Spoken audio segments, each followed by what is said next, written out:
Claire, don't forget to lock up. We're trusting you with the place, Jonah said, giving me one last glance before stepping out the door. Of course.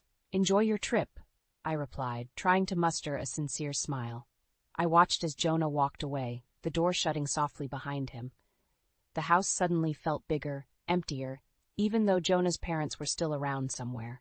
I sighed, turning the lock with a decisive click. That's when the reality of my situation hit me again. I took a deep breath and walked into the kitchen. My work laptop awaited me on the dining table, competing with the clutter left by my in-laws. Gregory's golf magazines and Ellen's knitting projects had taken over every available surface. Our once tidy home now felt like a chaotic battleground. Claire, could you be a dear and make some tea? Ellen's voice floated in from the living room. My jaw clenched, but instead of answering, I grit my teeth and filled the kettle with water. I was getting used to these constant requests, though each one chipped away at my patience. I glanced at the stack of bills accumulating next to my laptop, frustrated that no one else seemed to notice or care. Jonah and I had been happy once, before his parents moved in unannounced. We hadn't even celebrated our first anniversary when they showed up, their car loaded with luggage and the announcement, "We need to stay for just a while, dear." That while had now stretched into months. Claire, you should come and sit with us, Gregory called out. His tone was always commanding, never quite asking. Feeling cornered, I obliged, carrying Ellen's tea into the cluttered living room. She took it without a word of thanks, her attention glued to the television. So, Jonah mentioned your project is going well, Gregory began, his eyes flicking over my disheveled appearance. Good for you. Yeah, it's keeping me busy, I replied, forcing myself to sit on the edge of the couch. Busy is good. But don't forget your duties at home, Ellen added, stirring her tea with a patronizing smile. The conversation was always the same. Any success I had at work was downplayed, overshadowed by their narrow views of my responsibilities. Jonah's lack of action grated on me, his unwillingness to confront them only making things worse. Claire, Jonah had said a week ago, looking anxious, they're just old and set in their ways. It'll get better. But it hadn't. As much as I loved Jonah, his optimism felt like a betrayal. To him, keeping the peace with his parents was paramount, but for me, it was making life unbearable. I bit my tongue once more, swallowing the retort forming in my mind. A notification pinged on my laptop, a reminder of the client meeting I had in 10 minutes. I need to get back to work, I stated, rising from my precarious seat on the couch. My heart pounded, every interaction with them feeling like a test of endurance. Gregory waved me off dismissively, eyes returning to his newspaper. Ellen merely nodded, engrossed in her knitting. Back at the table, I pushed aside their clutter to make room for my work, the weight of my situation pressing down on me once again. I wondered how many more facades I could wear, how many more compromises I could stomach. Jonah's easygoing nature felt like a distant memory, replaced by an unsettling complacency. My idyllic visions of married life crumbled with each passing day, shadowed by the constant presence of his parents. The kettle whistled, its sharp sound piercing through my reverie. Another tea break for Ellen, another test of patience for me. As I poured the boiling water, I looked out the window, wondering if I'd ever reclaim the peace I'd once envisioned for our home. Endless days of small sacrifices loomed ahead, but deep down, a flicker of determination sparked. Something had to give, and I wouldn't let it be myself. Claire, there's something wrong with the dishwasher again. It never happens when Jonah uses it. Ellen's voice cut through my focus as I worked at the dining table. I clenched the edge of my laptop, taking a quick breath. Jonah doesn't even know how to use it. He never cleans up. I fired back, trying to keep my voice steady. Ellen's eyes narrowed. That's because he works hard all day, unlike you, who can work from home and still manage to mess things up.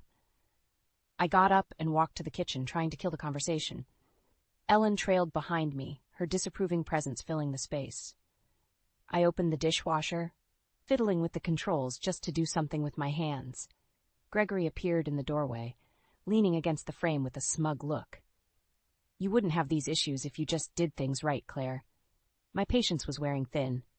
Maybe you two could help out once in a while, I snapped, unable to hold back. Gregory chuckled, the sound grating my nerves. Help? We're guests here. It's your job to make us comfortable. I slammed the dishwasher shut. It was clear nothing I said would matter. Retreating to the dining table, I tried to bury myself in work, but their voices kept pulling me back into the toxic atmosphere. Jonah appeared briefly in the evening, but his presence did little to ease the tension. "Hey, Claire, everything all right?" he asked, looking between me and his parents. "Just peachy," I replied, voice dripping with sarcasm. "Your parents seem to think I'm the maid." Ellen piped up. "We only ask for small favors. Jonah, Claire should be able to handle it." Jonah frowned, glancing at me apologetically. "I'm sorry, Claire. Can we talk about this later?" I pushed my chair back, frustration boiling over. "No, Jonah, we need to talk about this now." But he wilted, his eyes darting back to his parents. "Another time, okay?" he said softly. I walked away, feeling a mixture of anger and despair. Their manipulation and his avoidance were driving a wedge deeper and deeper. Upstairs, I checked my credit card statement on a whim and froze. "Jonah!" I shouted, my voice echoing through the house. He scrambled up the stairs, his parents close behind. "What is it?" he asked, bewildered. "Did you use my credit card?" I demanded, showing him the statement with luxury purchases I never made. Jonah looked blank. "No, I didn't." Gregory stepped forward. "We did. We needed a few things, and we assumed it was fine." "You assumed," I repeated, disbelief lacing my voice. "You charged thousands of dollars without asking?" Ellen's face turned cold. "We're family. What's yours is theirs, too." "No," I said, shaking with fury. "That's not how this works." I threw the credit card on the bed, fighting a scream. Jonah looked helpless, his face pale. "I'll talk to them, Claire. I promise." I backed away, disgusted. "Promises mean nothing if you don't act on them, Jonah," I said, storming out of the room, leaving them to stew in the mess they created. Their voices continued downstairs, but I tuned them out, feeling more isolated than ever. I needed a plan, something to reclaim my life. That's when a burning resolve started to form. Enough was enough. It was high time things changed, and I was going to make sure they did. Days blurred together as I threw myself into work. Projects piled up, deadlines loomed, but I found a strange solace in my tasks. Each design, each client meeting kept me away from the chaos at home. My colleagues noticed my dedication to the job, offering words of encouragement and praise. "Claire," Ryan said, leaning on my cubicle wall, "you're on fire lately. How do you do it?" "It's called survival," I joked, though a part of me meant it. Ryan laughed. "Well, keep it up. Management's noticed. I wouldn't be surprised if there's a promotion in your future." His words lit a small spark of hope. At least one part of my life was under control. Back home, things were as unbearable as ever. Gregory and Ellen's dominance grew stronger by the day. They moved my belongings without asking, filled the house with their things, and hovered over every aspect of my life. It was suffocating. One evening, I came home to find Ellen rearranging my office. "Ellen, what are you doing?" I asked, my voice strained from a long day. "Your space was too cluttered." "I'm organizing it," she replied nonchalantly. My jaw clenched. "I like my things where they were." "Well, it's better this way," she insisted, not bothering to pause. At dinner, the conversation turned acidic.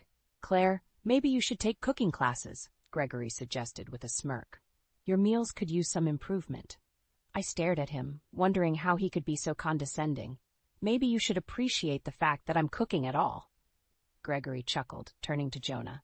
"See, son, this is what I mean. A little gratitude goes a long way." Jonah looked uneasy, trapped between us. "Let's just eat," he said, attempting to steer clear of another confrontation. The final straw came when I checked my bank account and found another series of unauthorized transactions. This time, it was for an expensive spa package. I stormed into the living room, holding the bank statement in my hand. "More charges, really?" I yelled. "You spent $1,200 on a spa?" Ellen barely looked up from her knitting. "Relax, Claire. It was just a treat. We needed it." "You needed it? How about asking before using my money?" I spat. Gregory looked up from his newspaper, unfazed. "This isn't all your money, Claire. We're family." "No, this is theft," I countered, my voice shaking with rage. The tension in the room thickened. Jonah stepped in, trying to mediate. "Claire, we'll sort this out, right, Mom? Dad?" Ellen and Gregory shrugged, clearly not taking it seriously. Jonah's attempts to placate me only deepened my feeling of betrayal. I left the room, retreating to my work once again, using it as my only escape. Then the promotion came. Management called me in. offering me a senior graphic designer role. The additional workload meant more time at the office, and I clung to the opportunity like a lifeline. I spent longer hours at work, enjoying the camaraderie of my colleagues and the satisfaction of my achievements. At home, I distanced myself, focusing on my future. The bitterness I felt towards Jonah and his parents grew, fueling my determination to take action. Late one night, as I walked through the empty office, Ryan found me packing up. "Big plans for the weekend? More work," I admitted. "Keeps me sane." He nodded. "If you ever need to talk, you know where to find me." His support gave me a momentary reprieve, but I knew my real battle lay ahead. It was time to reclaim my life, no matter the cost. I started to outline my next steps, every small detail fueling my resolve. I opened the front door to find a note taped to it. "Gone for a week, back soon." It read in Ellen's flowery handwriting. My heart sank and then spiked in anger. They hadn't mentioned any trip, let alone asked for permission to leave like this. My mind raced with possibilities, but one thing was certain: I was done being their doormat. I walked inside, each step echoing through the empty house. The kitchen was a mess, unwashed dishes piled in the sink, crumbs scattered across the counters. The living room was no better. The TV was left on, magazines were strewn everywhere, and Ellen's knitting needles lay tangled on the coffee table. "Unbelievable," I muttered, grabbing a trash bag. As I worked my way through the house, I spotted my credit card bill on the dining table. My hands trembled as I opened it, each charge feeling like a slap in the face. My eyes widened, seeing several $1,000s spent on their spontaneous trip. I dialed Jonah's number, fury boiling inside me. "Hey, Claire," he answered, sounding oddly relaxed. "Where the hell are you?" I demanded. We decided to take a quick trip to Las Vegas," he stammered. "I thought I told you." "No, you didn't," I hissed. "And you used my credit card again." "Claire, it's not like that," Jonah tried to explain, but my patience snapped. "You took them on a vacation with my money while I'm here working my tail off?" I shouted. Silence followed on his end, an indication of his usual avoidance strategy. "You know what? Enjoy your trip," I said icily, and hung up. Alone in the house, my rage fueled my next steps. I called a lawyer first thing in the morning. "I need to discuss selling a house," I said, setting an urgent appointment. Next, I contacted a real estate agent. "I want the house on the market immediately." I instructed. "How fast can we move?" "With the current market, pretty quickly," the agent replied. "We'll start the paperwork right away." I spent the next few days stealthily packing my belongings. I didn't want to leave anything to chance. With each box taped up, my resolve strengthened. I also found a small apartment downtown, perfect for a fresh start. The sense of reclaiming control over my life was exhilarating. I walked through each room of the house, making mental notes of what to take and what to leave behind. The thought of selling everything they had taken over was the sweetest form of revenge. Jonah tried calling several times, but I ignored each one. I needed clarity, and his excuses only fogged it up. Every box packed was a step closer to my freedom, and a step farther from the prison my home had become. With everything organized and the house ready for sale, I spent my last night there. It felt surreal, like shedding an old skin. The space was empty, just like the emotional void left by Jonah and his parents. I could almost hear their voices, bossing me around, belittling me. But now, I no longer cared. The deed was done. By the time they returned, they wouldn't recognize the place nor their control over it. With a last look around, I locked the door, stepping out into the cool night air, savoring the first taste of freedom and the sweet scent of impending karma. The door creaked shut behind me as I entered my new apartment, a small, tidy space downtown. My boxes were neatly stacked along the wall, and the sight of them made me feel a deep sense of accomplishment. One by one, I began unpacking, placing my things exactly where I wanted them, this time with no interference. I had arrangements to make. First, I visited my lawyer. "Claire, everything looks in order," she confirmed, flipping through the documents she had prepared. "If you're sure about this, we can push the sale through quickly." "Do it," I replied without hesitation. Next stop was the real estate agent's office. "The house is now listed," she informed me. "I've already had several inquiries." "Great," I said, feeling a spark of satisfaction. "Let's make it happen as fast as possible." As the days passed, I balanced work and my covert operation.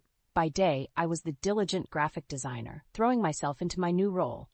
By night, I moved essentials into the apartment, making it feel more like home. The only messages I received from Jonah were attempts to soothe my burning anger, but they went unanswered.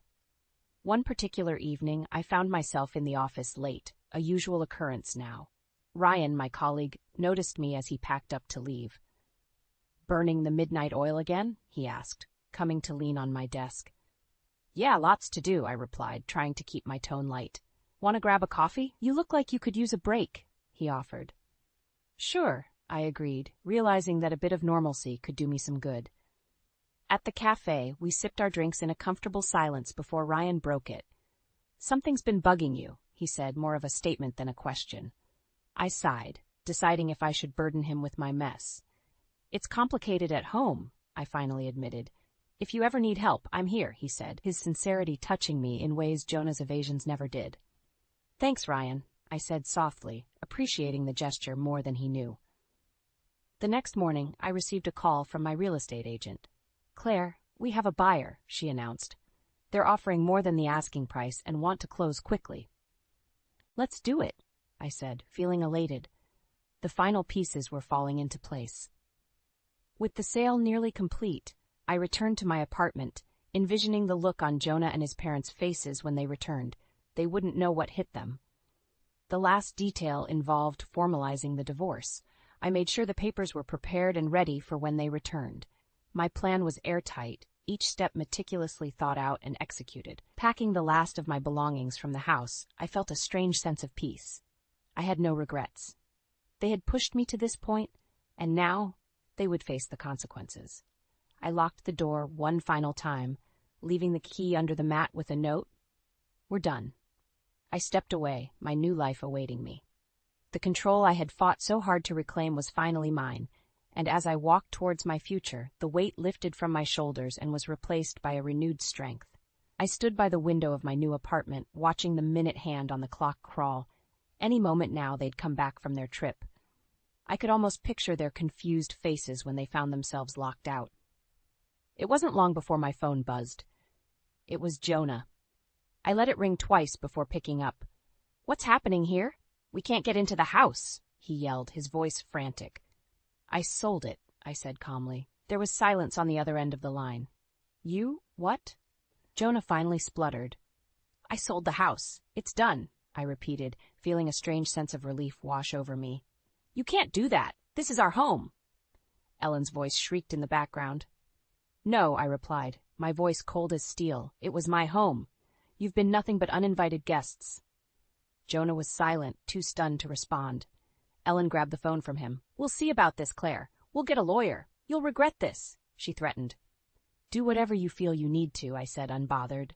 "But the paperwork is ironclad. You'll find no loopholes." On the other end, I could hear Gregory cursing. "This isn't over, Claire," he snarled before the call dropped. I sighed, placing my phone on the counter. I glanced around my new apartment, feeling the first threads of true peace. The next morning I stood by my lawyer's office, ready for the storm. Jonah, Ellen, and Gregory arrived, their faces a mixture of fury and desperation. I stepped outside to meet them. "Claire, let's be reasonable," Jonah started, his voice wavering. "We can work this out." "We tried," I countered. "You chose them over our marriage time and time again. This is the result." Ellen stepped forward, her eyes blazing. "We took you in, treated you like family." "Your idea of family is using me as a bank and a maid," I fired back. "That's not family." Gregory leered at me. "You'll pay for this, Claire." "No, I'm done paying," I answered firmly, handing Jonah the divorce papers. "Sign these. We're finished." The neighbors nearby began to gather, their curiosity piqued by the spectacle. Jonah glanced at the growing audience, his face flushed with embarrassment. Ellen looked ready to burst, her hands shaking as she snatched the papers from me. "You can't do this," she screamed. "We'll fight you." But their threats fell flat. "Go ahead," I said loudly, making sure the neighbors heard. "But you'll find that legally, you've got no standing. This is my house, my money, and now, my life." Gregory tried to lunge at me, but Jonah held him back, looking defeated. "Just sign the papers, Dad. We have no choice." Ellen gave a final, venomous glare before grabbing a pen and signing the papers with trembling hands. Gregory followed, his anger palpable. Jonah was last, his eyes locking with mine one final time before he signed. "Goodbye, Jonah," I said, turning to leave. The weight of revenge lifted, replaced by a lighter, unburdened spirit. I felt empowered and strong, walking away from the chaos they tried to bind me in. Back at my apartment, I smiled genuinely for the first time in months. It was over. Finally, truly over. The power they had wielded was gone, and in its place, I found my freedom. As the door clicked shut behind me, I knew without a doubt that my new chapter had just begun. In the days following the confrontation, the fallout was swift and dramatic. Jonah, Ellen, and Gregory scrambled to find a place to stay, thrown into disarray. I heard through the grapevine that they had checked into a cheap motel nearby, their former grandeur reduced to complaining about the thin walls and bad service. My days, however, were looking brighter. The air in my new apartment seemed fresher, every small action of my newfound freedom. At work, things were electric. My colleagues noticed a spring in my step, and more than one asked what had changed. "Claire, you're glowing," Ryan commented as we worked on a project. "Did something good happen?" "You could say that," I replied, a genuine smile forming. The feeling of taking back control was better than any spa day the Crosbys could have charged to my card. Meanwhile, Ellen and Gregory's attempts to save face were failing spectacularly. Gregory tried calling in favors from his business contacts, hoping someone would provide a temporary space or financial aid. The responses were as cold as his heart, each rejection a blow to his inflated ego. Ellen's threats of legal action fell apart quickly. My lawyer, Kate, was thorough and efficient. "Don't worry, Claire," she reassured me over the phone. "They have no grounds to stand on. You made sure of that."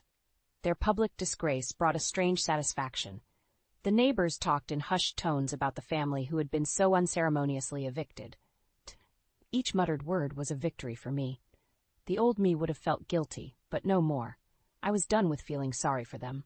Ellen, ever the instigator, couldn't resist calling me. "This isn't over, Claire. You'll pay for humiliating us," she spat through the phone.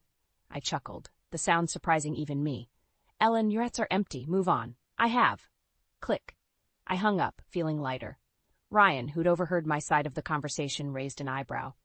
"Everything okay?" "Better than okay," I said, my grin widening. Jonah showed up once at my apartment, a last-ditch effort. He looked harried, his eyes pleading. "Claire, please, can we talk?" I leaned against the doorway, arms crossed. "Talk about what, Jonah? You made your choices." "I'm sorry," he started, but I cut him off. "Sorry isn't good enough," I said firmly. "You chose them over us, over me, and now you face the consequences." Jonah's shoulders sagged. I didn't know things would get this bad. "Well, they did, and now it's time for you to deal with it," I replied. "Goodbye, Jonah." Closing the door on him felt like closing a door on the last remnants of my past. I felt a rush of empowerment, a clear signal that I was moving forward. Ryan caught me after work that day. "You really are something, Claire," he said with admiration in his eyes. "Just doing what needed to be done," I replied simply. Back in my apartment, I toasted to my newfound peace. It wasn't just about revenge, it was about reclaiming my life, my independence. The sight of Jonah, Ellen, and Gregory struggling was merely the cherry on top. I curled up with a book, the quiet of my space a comforting blanket. The drama was behind me, and the future ahead seemed full of promise. For the first time in a long while, I could envision a life free from manipulation and control, and that was the sweetest victory of all. Settling into my new apartment brought a sense of liberation I hadn't felt in years. I threw myself into my new role at work with gusto, thriving in the creative energy and camaraderie of my team. The promotion meant longer hours, but I welcomed them, relishing every new challenge that came my way. One evening, after a particularly busy day, Ryan caught me as I was packing up. "Hey, Claire, a few of us are going out for drinks. Care to join?" For a moment, I hesitated, then smiled. "Why not?" At the bar, the conversation flowed easily. Ryan and I exchanged stories, shared laughs. It felt good to unwind, surrounded by friends who respected me. "So you're finally free from that madhouse, huh?" Ryan said, clinking his glass against mine. "Yeah, it feels like I can finally breathe again," I replied, a genuine smile on my face. Despite the emotional fallout from the divorce, I found myself enjoying my independence. My days were full, my nights peaceful. The anxiety that once gripped me was replaced by a newfound sense of joy. One day, as I was leaving the office, my younger coworker, Ethan, caught up to me. "Hey, Claire, you got a minute?" "Sure, what's up?" I asked, curious. Ethan looked a bit nervous, scratching the back of his head. "I was wondering if you'd like to grab dinner sometime. Just the two of us." I blinked, caught off guard. "Dinner? Are you asking me out, Ethan?" He chuckled, a bit embarrassed. "Yeah, I guess I am." I smiled, considering his offer. "I'd like that." "When? How about tomorrow night? There's this great Italian place I know." "Sounds perfect," I said, feeling an unfamiliar flutter of excitement. The next evening, we met at the cozy Italian restaurant. Conversation flowed easily, and Ethan's youthful exuberance was infectious. Over plates of pasta and glasses of wine, I found myself opening up in a way I hadn't in a long time. "You seem different now," Ethan noted, twirling his fork. "Happier." "I am," I admitted. "It's been a tough journey, but I'm finally finding myself again." Ethan smiled warmly. "Well, I'm glad. You deserve to be happy." As the evening drew to a close, we walked back to my apartment. Ethan hesitated at the door, looking as if he wanted to say something. "Thank you for tonight," I said, breaking the silence. "I had a great time." "Me too," Ethan replied, leaning in for a quick, shy kiss on the cheek. "Good night, Claire." "Good night, Ethan," I said, closing the door and feeling a warmth spread through me. Inside, I sat down with a content sigh. Life was starting to unfold in ways I never imagined. The past was behind me, and a future full of possibilities lay ahead. Over the next few weeks, Ethan and I spent more time together. We explored the city, shared meals, and laughed late into the night. It was refreshing to be with someone who appreciated me for who I was, without any hidden agendas or manipulations. With each passing day, I realized how strong I had become. No more compromises, no more living under someone else's thumb. This was my life, and I was determined to live it on my own terms. One evening, as I sat in my apartment, the city lights twinkling outside my window, I felt a profound sense of peace. The chaos and drama of the past were behind me, replaced by a calm, steady happiness. This was my new chapter, a fresh start.